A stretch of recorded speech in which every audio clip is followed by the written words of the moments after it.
Verse 9. So now what we're going to see, steps to salvation. Paul is getting ready to lay this out so that anyone could understand it. And so verse 9, he says, if you openly declare that Jesus is Lord and believe in your heart that God raised him from the dead, you will be saved. Confession is about what you believe in your heart.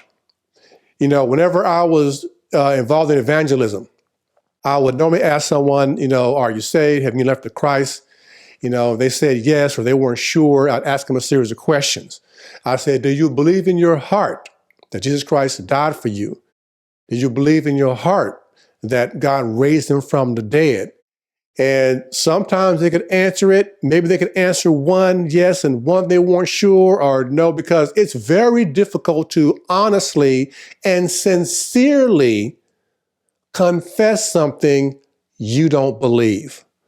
And so we see here that Paul is saying that, so God has to do something in your heart. Your heart has to be pierced and touched with the gospel. When we confess, we are openly declaring what God has done in our heart. Verse 10 goes on and says, for it is by believing in your heart that you are made right with God. And it is by openly declaring your faith that you are saved. And for most of us, that salvation occurred in our heart before we ever even uttered a word, because the Lord had already done something in our heart. And we are openly confessing, just like when we go through water baptism. We had baptism Sunday, this past Sunday at church.